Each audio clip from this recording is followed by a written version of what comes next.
Bueno.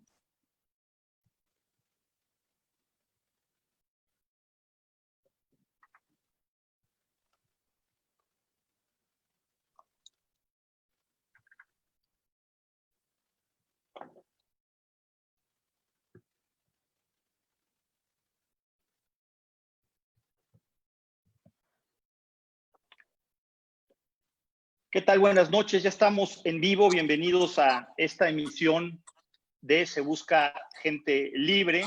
El día de hoy, como todos los miércoles, vamos a tener una conversación muy interesante sobre temas que tienen que ver con libertad, que tienen que ver con la actualidad, no solo de México, sino de América Latina. Ya hemos tenido en este mismo espacio anteriormente, pues a María Corina Machado, a Pedro Ruchurtu, a diversas personalidades de América Latina que nos han comentado cómo está la situación o la perspectiva desde su país y desde la experiencia que ellos han vivido. Y me da mucho gusto presentar el día de hoy a una activista de Ecuador, una activista ecuatoriana. Ella es académica, columnista, fundadora del movimiento del Partido Libertario Cubano, Mamela Fiallo, y ella nos va a comentar un poco sobre la perspectiva que tiene del populismo en América Latina, de cómo ve las similitudes entre los diversos regímenes neosocialistas en nuestro continente y demás. Mamela, pues bienvenida, muy buenas noches, gracias por estar hoy con nosotros. Muchas gracias, buenas noches a quien nos ven y muchas gracias por la invitación. Realmente es un privilegio ser portavoz de la verdad en tiempos de engaño universal. Muchísimas gracias y bueno, pues vamos a empezar, si no tienes inconveniente. Antes de empezar a platicar un poco de América Latina, me gustaría que nos comentaras un poco de la situación que se vive en este momento en Ecuador, porque muchos estamos muy desconcertados. Teníamos un país alineado a el Foro de Sao Paulo, a los preceptos del Foro de Sao Paulo, al eje La Habana-Caracas, un presidente que era Rafael Correa, compadre de Nicolás Maduro, compadre o cercano a Hugo Chávez en su momento, que incluso también se inventaba autoatentados y que decía que atentaban en contra de su integridad. Pero ahora vemos que una persona que viene de su propio movimiento, de su propio partido político, corrígeme si me equivoco, está tomando una dirección un poco diferente y ha habido un poco más de apertura en Ecuador. ¿Qué está pasando en Ecuador? ¿Cómo vino este cisma? ¿Cómo vino este cambio? Y bueno, pues actualízanos para conocer un poco qué es lo que pasa, porque nosotros tenemos nuestro propio Rafael Correa en México en este momento y nos gustaría un cambio pues mucho más profundo que el que ustedes están viviendo. Bueno, gracias por la oportunidad y realmente es muy complejo. Yo partiría de la premisa que el presidente que tenemos en Ecuador se llama Lenin. Y para quienes no sepan, Lenin fue el primer presidente de la Unión Soviética y fue uno de los peores genocidios de la humanidad. Entonces, en ese sentido, la batalla que debemos dar es cultural, intelectual e incluso moral, porque ¿cómo puede ser que alguien llame a su hijo como un genocida de esa índole? Por supuesto, con Stalin y la Unión de Repúblicas Socialistas Soviéticas fue mucho más numeroso el saldo de muertes, pero porque gobernó más tiempo. Lenin, como gobernó poco, se lo idealiza, de hecho, todavía está su cadáver intacto. Entonces, no puedo no hacer esa mención. Sin embargo, Lenín Moreno, que fue el primer vicepresidente de Rafael Correa, sin duda, como presidente, yo creo que su mayor mérito ha sido en el Ecuador que no haya más esa división social de ese discurso de odio constante que hubo en el Ecuador en los tiempos de Correa. De hecho, el crimen agravado por ese resentimiento social, porque en Ecuador, similar a México, tenemos una dinámica étnico-social muy compleja. Y él hablaba de los indios fracasados y de los oligarcas ojiclaros. Entonces había esta fragmentación y algo muy interesante de lo que muy poca gente habla, que así como el nazismo es la abreviación del nacionalsocialismo, el socialismo del siglo XXI tuvo una etapa nacional socialista, que en Venezuela expulsaron masivamente a los colombianos y marcaron sus casas, como pasó en el tiempo de los nazis. En esa misma etapa, en el Ecuador, un momento muy complejo donde la unidad mestiza fue la que tuvo una nueva identidad, precisamente porque se desvinculó al hispano descendiente y al indígena que conservaba su etnia, su cultura, y se apeló a la masa. Por eso el término populismo es tan importante, porque apeló a la masa que justamente no tenga una identidad fuera del Estado, y eso es lo más peligroso. Y un país como México, con tradiciones tan ricas, y la palabra rica apelando también a su deliciosa comida, justamente es importante que desde la sociedad civil haya una concepción de cultura por fuera del Estado, que nación y Estado no sean sinónimos, sino que la gente forje su propio destino sin necesidad de una figura paternalista como es el presidente. Y eso lamentablemente en Ecuador, yo no me atrevo a decir que se perdió, pero sufrió un golpe durísimo en el tiempo de Correa.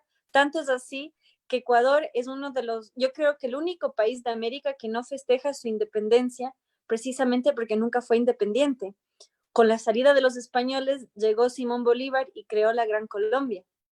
Entonces somos uno de los pocos países que festeja la fundación española, porque es lo que nos unió.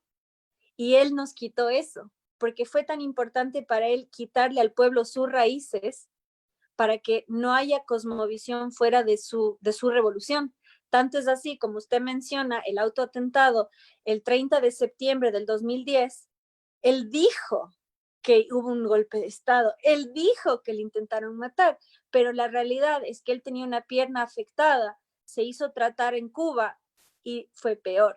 Entonces él estaba en el hospital de la policía, bien, pero aprovechó esa coyuntura porque él le quitó beneficios a las fuerzas de seguridad y hubo un choque entre la policía y el ejército. Bueno, hago un pequeño paréntesis para contarlo en la cámara más rápida que pueda. Esa noche, el Estado ecuatoriano, bajo el ala del socialismo del siglo XXI, cerró todos los canales de televisión, solo había señal en el canal del Estado.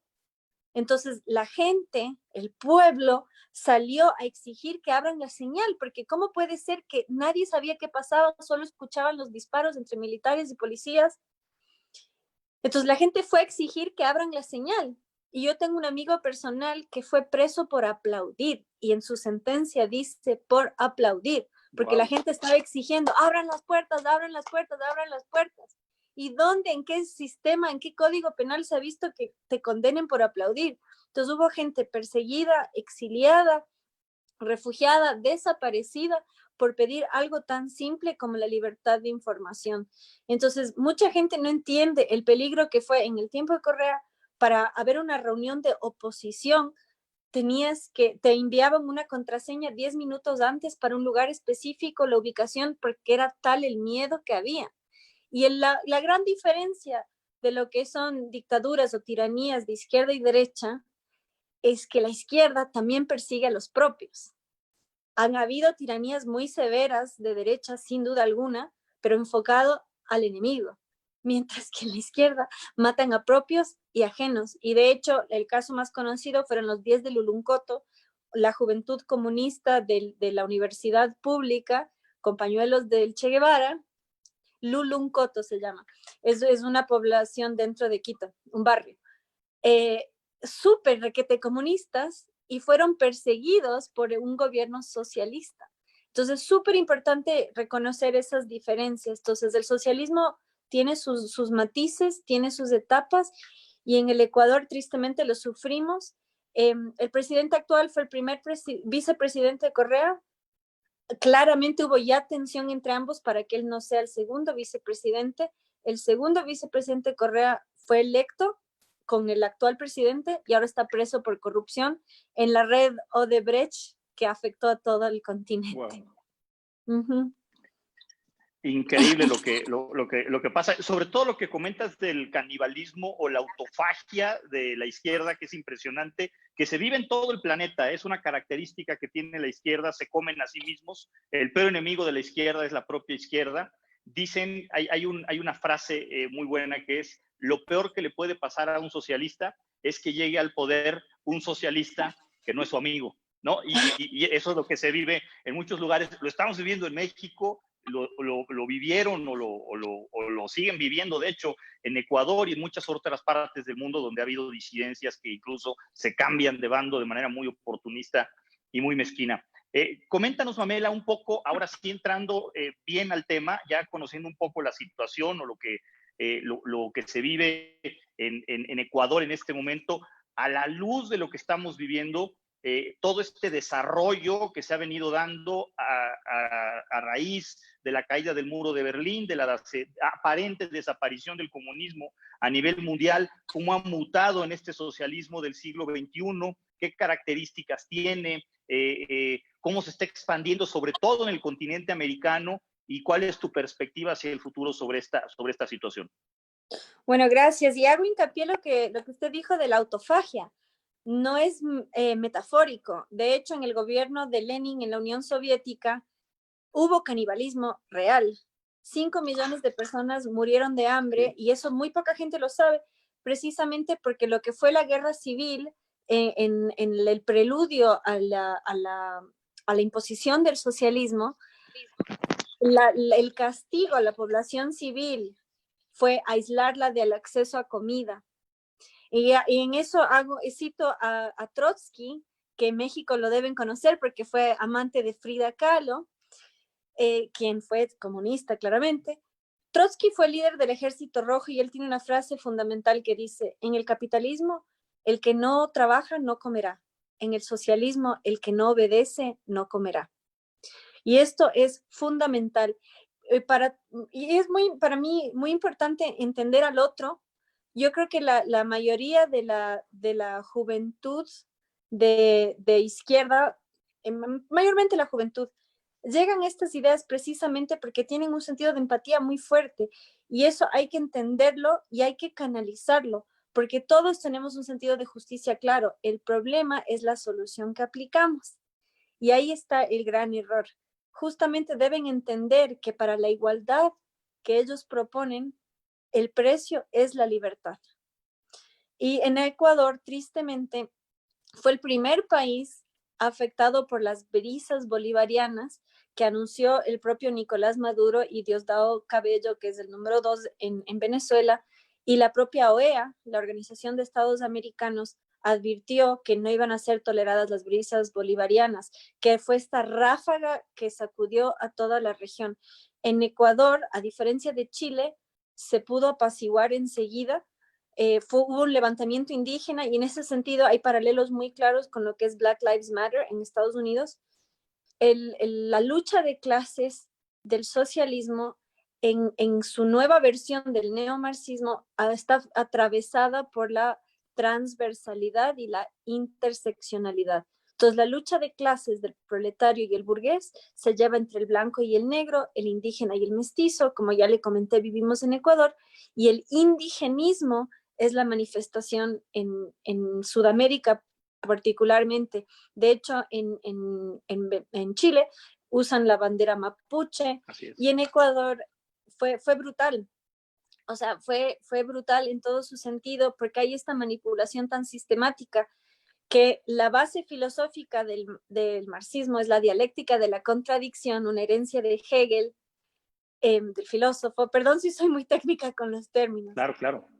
Pero al igual que en Chile, llamaron Plaza Dignidad al lugar donde exigían depender del Estado. Entonces, para lograr la igualdad, te venden dependencia como dignidad.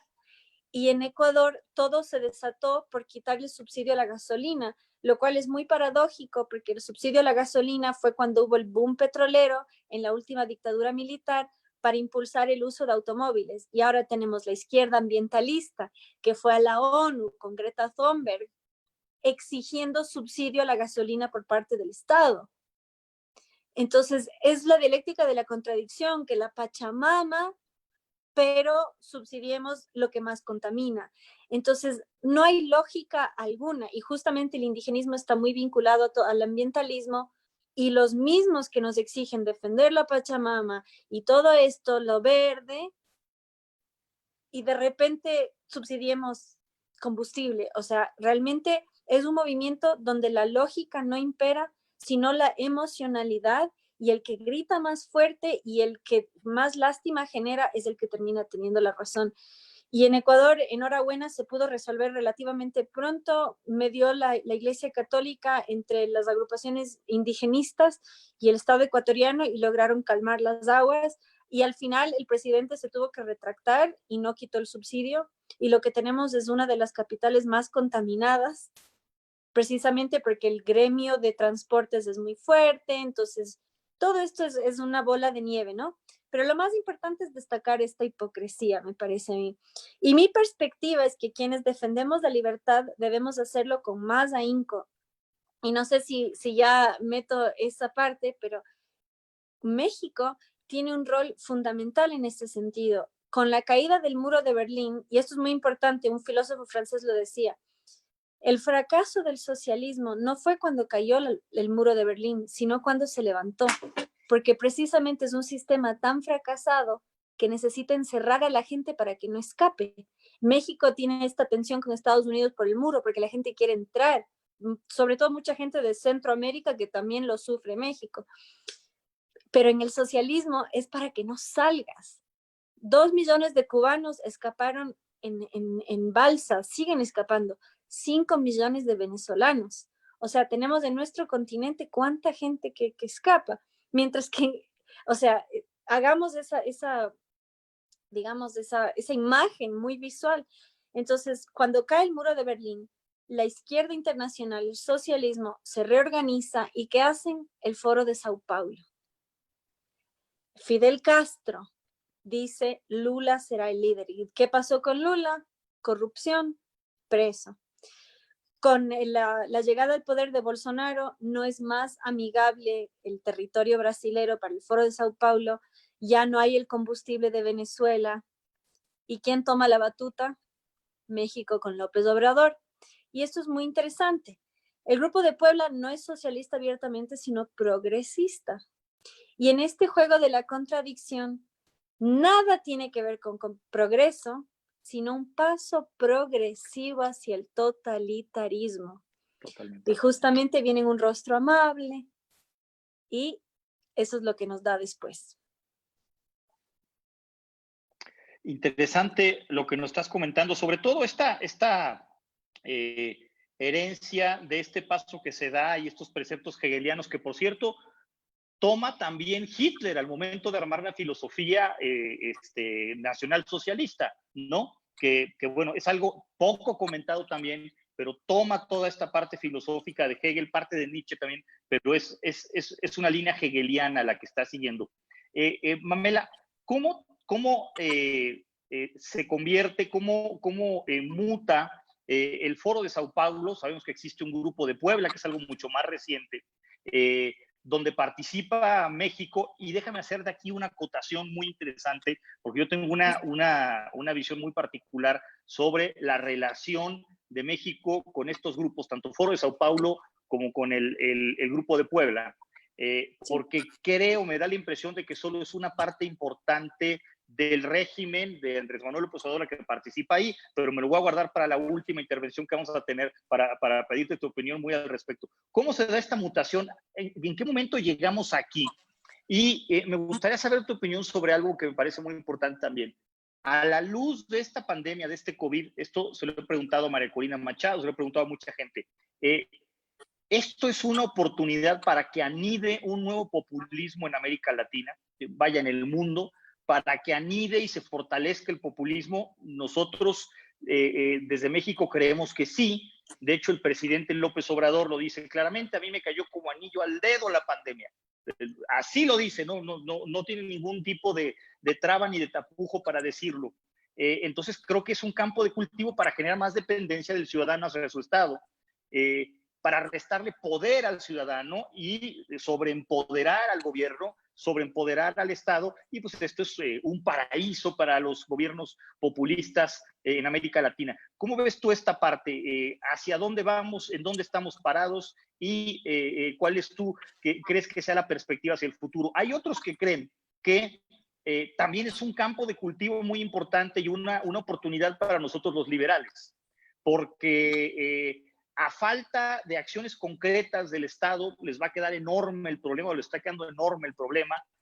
Vimos en Ecuador imágenes hace un par de meses de cómo en Guayaquil tuvieron un problema con los espacios para los cadáveres, incluso que no había manera de poderlos registrar, se les salió de control. Aquí también está muy mal manejada la pandemia, somos ya el cuarto país en el mundo con el mayor índice de letalidad, en proporción al número de casos confirmados. En fin, creo que también es una oportunidad para nosotros los liberales, pero ¿qué habría que hacer para convertir esa amenaza que representa el populismo anidando en el marco de esta pandemia en una oportunidad para el liberalismo en América Latina? Sí, bueno, yo soy naturalmente optimista. Yo creo que realmente todo, más que izquierda, digamos, lo que es izquierda-derecha o como quieran llamarlo, yo creo que al final del día la humanidad se divide en dos. Los que creemos que el humano es la solución y quienes creen que el humano es el problema. Y en ese sentido, con la caída del muro de Berlín, el socialismo internacional, la izquierda política, se da cuenta que el obrero quiere vivir mejor. Entonces deja de ser el ser humano el foco de su línea, digamos, y pasa a ser el planeta, la salvación del planeta y la instauración de la idea que el humano es el problema y que mientras menos humanos haya, mejor va a ser. Y justamente para esto es importante el control poblacional. Y en eso la ONU ha sido sin tapujos frontal en el tema. Y lo digo justamente porque más que nuestros estados, debemos tener miedo de los organismos internacionales que tienen a nuestros estados limitados. Digamos, limitados en sus funciones, pero no limitados respecto a nosotros, al contrario. Entonces, yo sí creo que este tiempo nos da hincapié a quienes defendemos la libertad más que nunca, porque ¿dónde surgió la pandemia? En un régimen comunista, en China. ¿Cómo China silenció durante tanto tiempo y cómo la OMS fue cómplice de esto? Taiwán ha sido formidable, Hong Kong alucinante. Taiwán no tiene ni 10 muertos y para quien no sepa, Taiwán tiene población china. Pero ¿qué pasa? China no le reconoce como nación soberana y como China es uno de los 5 países con poder de veto en la ONU no reconoce a Taiwán y para ser miembro de la Organización Mundial de la Salud debe ser miembro de la ONU. Entonces, en ese sentido, hoy es cuando le quitemos la venda de los ojos a la gente que nosotros como ciudadanos, para tener seguridad, debemos tener libertad y para ello debemos primero limitar a nuestros estados y que no estemos a merced de los organismos internacionales, porque como ya les digo, en el Ecuador, los que fueron ante la ONU a luchar por el planeta, luego estaban acá en casa pidiendo subsidios al combustible. Entonces, debemos realmente cambiar la concepción del Estado, de nuestro rol como ciudadanos y no limitarnos, porque en ese sentido yo sí creo que la democracia representativa nos quita mucho protagonismo y limita nuestra función a ser meramente votantes cada 6 años en México, cada 4 en otros, y debemos ser fiscalizadores. Si son empleados públicos, son nuestros trabajadores y nosotros debemos exigir un mejor trabajo, más si están financiados con nuestro dinero. Entonces, yo creo que hoy más que nunca, y agradezco este espacio, y yo creo que esta es la manera, yo creo que hoy más que nunca quieren escuchar voces. AMLO ganó porque la gente quería algo fuera del sistema, pero AMLO fue del PRI. Entonces, en ese sentido, es muy importante antagonizar al otro para temas discursivos, pero también es importante entender por qué gana popularidad. ¿Hola? Aquí estamos, aquí seguimos. Ok, entonces en ese sentido realmente la gente busca antipolítica, busca a alguien fuera del sistema, sin darse cuenta muchas veces que son funcionales a él. Entonces en ese sentido nosotros que proponemos ideas muy por fuera del ideario colectivista y paternalista que domina la región, hoy es nuestro momento, ahora es cuando, porque la gente quiere algo diferente y tenemos que despertar lo mejor del ser humano justamente apelando a este sentimiento. Nosotros creemos que el humano es la solución porque confiamos en su ingenio, en su capacidad y en sus ganas de salir adelante. Y en ese sentido, la cultura mexicana es suelo fértil para estas ideas. Ojalá que estas palabras calen hondo, como decimos nosotros en México, en muchísimas voces que Quizá tienen una visión también de defensa de las libertades, pero no lo saben porque no se han acomodado en el espectro político, no alcanzan a entender esta ambivalencia que tú estás planteando de manera muy clara y muy efectiva. Creo yo, desde mi particular punto de vista, que si tuviéramos un gobierno 100% liberal, la ecuación sería así de sencilla. Yo gobierno, me comprometo a no meterme contigo, ciudadano, en tu vida, en tu libertad y en tu propiedad. Y lo único que te pido a cambio es que tú, ciudadano, no te metas en la vida, la libertad y la propiedad de otros ciudadanos. Esta ecuación tan simple podría resumirse de esta manera, pero claro, la complejidad, la ambición, muchísimas cosas hacen que esto no vaya para adelante. Por último, Mamela, quiero hacerte este planteamiento que tenía guardado para el final. Fíjate que sí, efectivamente, conocemos el esquema del Foro de Sao Paulo, sabemos que incluso se está siguiendo un manual muy claro, conocemos a las personas del partido político del cual emana Andrés Manuel López Obrador, bueno, el que fundó López Obrador, que es Morena, ¿no? Que participan activamente con estos grupos, incluso tenemos diputados mexicanos financiados por Caracas, ¿no? Esto está muy claro, y bueno, pues ni siquiera lo ocultan, ¿no? Esto es clarísimo, pero ayúdanos a entender una cosa. Supuestamente ganó la izquierda en México, y digo supuestamente porque, como tú bien sabes, pues tenemos un presidente que viene del propio sistema al cual ahora ataca. Nadie más sistemático, nadie más prosistema que Andrés Manuel López Obrador, nadie más cercano al régimen tradicional que Andrés Manuel López Obrador. Se afilió al PRI apenas 3 años después de que vino una matanza de estudiantes en 1968 perpetrada por el PRI, por el gobierno priista, y ahora organiza ceremonias de luto por los estudiantes, pero él se añadió, él decidió unirse a ese régimen asesino y liberticida de 1968. Pero el actuar de Andrés Manuel López Obrador desconcierta a muchísima gente. Te voy a decir por qué. Primero, tiene un consejo asesor empresarial, cosa que no había tenido ningún presidente en la historia, que reúne a los empresarios más acaudalados y más connotados del país, entre ellos Carlos Slim, que hace 4 años era la persona más rica del mundo, así de simple, ¿no? Que incluye a los dueños de las televisoras, de Televisa, de Televisión Azteca, a los banqueros, en fin, no te doy nombres para no abrumarte, pero ese Consejo Coordinador Empresarial los sigue a todos lados. Se lo acaba de llevar de gira, a todos se los llevó de gira a Washington a reunirse con Donald Trump y a reunirse con empresarios de los Estados Unidos. Los tiene muy cercanos y ellos están felices con el gobierno de Andrés Manuel López Obrador. Una locura, una verdadera locura. Segundo, la relación de Andrés Manuel López Obrador con Donald Trump ni siquiera es una relación. Bueno, ya no hablemos de la diatriba que lanzan los países socialistas de los yanquis, el imperio, etcétera. No. La relación que tiene López Obrador con Donald Trump es de sumisión. Es una relación como si fuera un empleado del presidente de los Estados Unidos.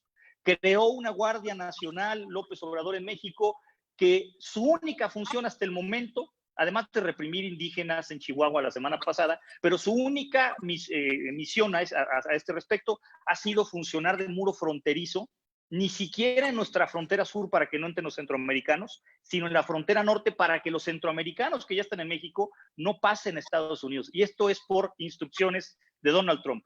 Donald Trump le chasquea, le truena los dedos y va a Estados Unidos a levantarle la mano en plena contienda o iniciando o encendiendo la contienda por la reelección de Donald Trump. Entonces, tiene actitudes contradictorias Andrés Manuel López Obrador, muy contradictorias, que rompen el molde del resto de los mandatarios latinoamericanos, rompen el molde del propio Castro, rompen el molde de Hugo Chávez, de Maduro, de Rafael Correa, de Ortega en Nicaragua, de los Kirchner en Argentina.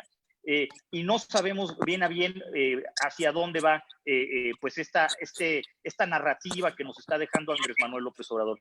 ¿Qué opinas tú de esta parte? Porque la impresión que me da a mí es que solamente un grupo de las personas cercanas a él, los radicales, son los que están cercanos al Foro de Sao Paulo, y el resto son un cúmulo de oportunistas, expriistas, acostumbrados a expoliar el fruto de lo ajeno, es decir, unos ladrones, y que están ahí pues para extraer el fruto de nuestro esfuerzo a través de un gobierno populista y autoritario como sí es claramente el de Andrés Manuel López Obrador. ¿Qué opinas tú de esta ambivalencia, de este choque de visiones y de esta contradicción discursiva que tiene el presidente de México? Bueno, te agradezco mucho y creo que va en la línea de lo que comentamos antes de la dialéctica de la contradicción.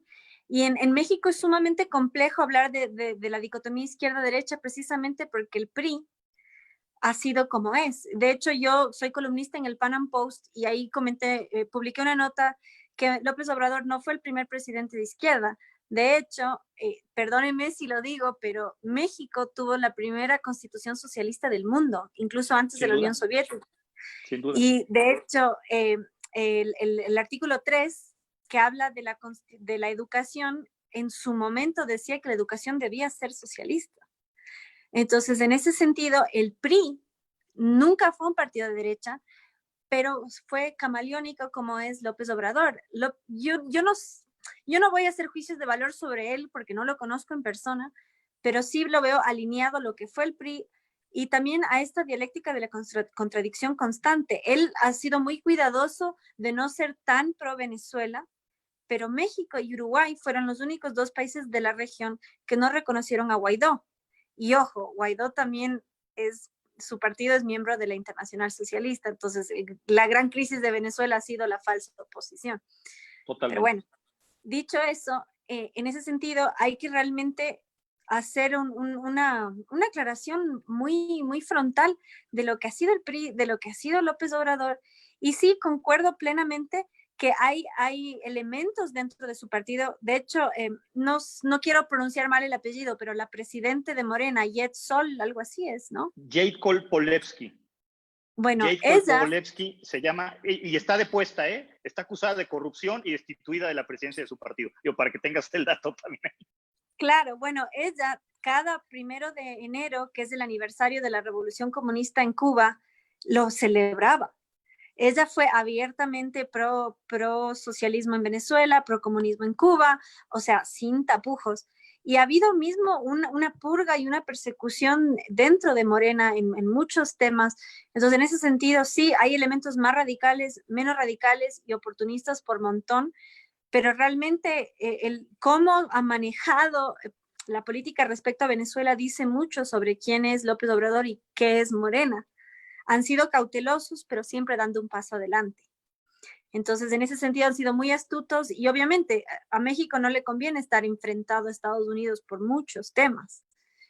Entonces, pero en lugar de tener una cooperación, como bien indica usted, de iguales, es esta cosa de ladrar, pero luego... Entonces, bajar el ritmo del barquido, ¿no? Exactamente, y es leal a esta ideología, y en ese sentido invito a quienes nos ven, yo siempre lo cito, y perdón si aburro a quienes me ven, 1984 de George Orwell. No importa quién gane la guerra, importa que sea constante. La guerra es la paz, la libertad es esclavitud, la ignorancia es la fuerza. Vivimos en una era orwelliana, por eso al principio del programa dije gracias por permitirme decir la verdad en tiempos de regaño universal, que fue una frase de Orwell. Vivimos, de hecho, el diario Reforma sufrió una amenaza de atentado por exponer cómo ha sido de contradictorio el discurso de López Obrador respecto al COVID, a la COVID. Entonces, justamente porque dicen, abrácense más, y luego emergencia nacional. O sea, no es, esta contradicción constante tiene una funcionalidad política clara, es obedecer, haga lo que haga, es no cuestionar jamás, porque además no tiene una línea clara, entonces nunca sabes hacia dónde va. Y eso anímicamente es desequilibrante. Y eso cumple un fin político muy claro. La sumisión no tiene lógica, es simplemente obedecer. Ahí es donde entran muchísimas dudas, también para abonar un poco de información y que las personas que nos están viendo a través de tu página en Ecuador tengan claro qué es lo que está sucediendo en México también a este respecto. Tenemos un presidente que se dice de izquierda, supuestamente ganó la izquierda en México, pero es un presidente que ha roto el Estado laico, el concepto de Estado laico, que viene de Benito Juárez, y al personaje histórico al cual él idolatra, que a todos los opositores nos llama conservadores, pero él es el principal conservador. Él hace rezos junto con la iglesia evangélica a la cual pertenece adentro del Palacio Nacional, lo ha dicho públicamente. Él le da recursos a la iglesia evangélica, ha hecho una cartilla moral o una constitución moral, como él le llama, que distribuyen puerta por puerta, donde el gobierno y el Estado nos dice a los ciudadanos qué está bien y qué está mal. Es decir, a la luz de la óptica internacional, bueno, pues es la ultraderecha religiosa gobernando un país, ¿no? Tomando lo peor de los dos polos, la política económica del socialismo del siglo XXI por un lado, y por otro lado, pues la restricción de las libertades individuales asociadas a la religión y asociadas al moralismo, ¿no? Por el otro lado. Pero en fin, Mamela, no sé si quieras agregar algo. Fue una plática muy interesante, no la vamos a extender más. Solamente quisiera que nos dieras tu punto de vista en general sobre la evolución que ha tenido pues este socialismo del siglo XXI, cómo ves el futuro de México, y un punto muy importante, las elecciones en los Estados Unidos. Tenemos tu Carlos ya me lo dijo todo. Mira, tenemos dos alternativas: Donald Trump, Partido Republicano, Biden por el Partido Demócrata, que es la continuidad, o por así decirlo, de Barack Obama. Por supuesto, no perdemos nosotros nunca la esperanza de que crezca el Partido Libertario allá con Jay Jacobson, que parece que trae buenas ideas. ¿Cómo ves tú esto y cómo ves tú esta situación pudiera hacer cambiar o virar la situación en América Latina? No, hago hincapié en lo último que comentó respecto al supuesto conservadurismo moral y religioso. Morena está fomentando el aborto en México. Entonces, justamente no hay punto más álgido que ese. Entonces, justamente estas contradicciones constantes es una cosa, es una montaña rusa de emociones que yo no sé cómo alguien pueda coincidir en todos los puntos de Morena. Permíteme que te interrumpa, Mamela. Morena, en sus estatutos está a favor del aborto, pero Andrés Manuel López Obrador públicamente dice que está en contra. Es una locura. Nadie entiende qué es lo que está pasando, ¿no? Pero bueno, nada para extender tu comentario, perdón. Sí, no, absolutamente, es que esa es la cosa. O sea, ¿cómo puede uno apoyar a Morena, como usted bien menciona, si no condice la política con la economía, con lo moral? Es como, ¿qué hago? ¿Qué hago? Entonces, en ese sentido, bueno, intento resumir lo mejor que pueda. Estamos viendo precisamente la tiranía políticamente correcta que precisamente se adhiere a la onda que va, de acuerdo a la que va, y no tiene un soporte moral, no tiene un soporte ético, y tiene la historia en contra. AMLO ha idolatrado abiertamente a Fidel Castro. Yo lo publiqué en este mismo artículo que menciono de la izquierda. Perdón, estoy con una ligera falla técnica. Y bueno, en Estados Unidos, la elección, yo confío plenamente en el sistema electoral de Estados Unidos, que es muy interesante. Allá no se gana por mayoría, sino por representatividad, precisamente para que las ciudades grandes no dominen a los pueblos, al campo. Y en ese sentido, yo creo que lo que estamos viendo en las noticias es precisamente el progresismo de las grandes ciudades, pero yo creo que al final del día va a prevalecer que la gente quiere vivir en paz, porque vienen por nuestro pasado, presente y futuro. Están destruyendo las estatuas de nuestra historia, y en ese sentido los hispanos deberíamos estar mejor parados, porque están destruyendo lo que fue nuestra historia también. Derribaron a San Junípero Serra, patrono de California, que empezó su obra en México. Entonces, en ese sentido, yo creo que debemos estar más alerta que nunca. Debemos aprovechar estos sistemas como ahora, estas redes de comunicación, la cercanía que nos permite. Estamos a miles de kilómetros de distancia, en un clic, comunicándonos y echando luz a miles de personas. Entonces, ahora es cuando debemos levantar la voz, porque tristemente, si es que llega a ganar Biden, se impone una tiranía total. Lo que sí, la ventaja es que en Estados Unidos, por ley, en la segunda enmienda, si es que el gobierno se vuelve tiranía, tienen el derecho constitucional a formar una milicia y deponerlo con las armas. Y eso podría pasar tranquilamente. De hecho, en Nuevo México, quería Antifa, los antifascistas, derribar la estatua de Oñate, que fue gobernador de Nuevo México, y llegaron los patriotas con las armas, aquí no se va nadie. Y es Oñate, que es un líder hispano nuestro, y los gringos dijeron, no, es parte de nuestra historia también.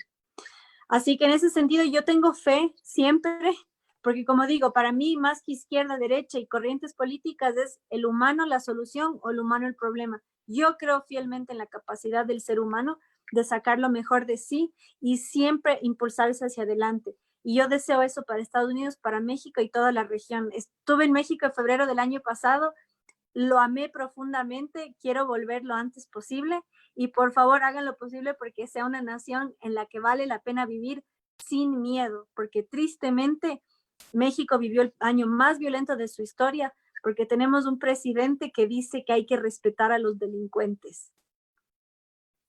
Totalmente de acuerdo, tus palabras nos son muy empáticas al momento que estamos viviendo. Y bueno, pues no queda más, Pamela, que agradecerte. Fue una excelente charla la que tuvimos el día de hoy.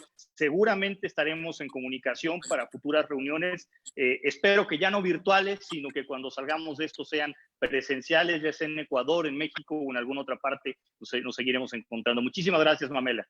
Con mucho gusto a usted por este espacio de difusión y por defender la libertad. Muchas gracias. Buenas noches a todos. Nos vemos la próxima semana. Chao.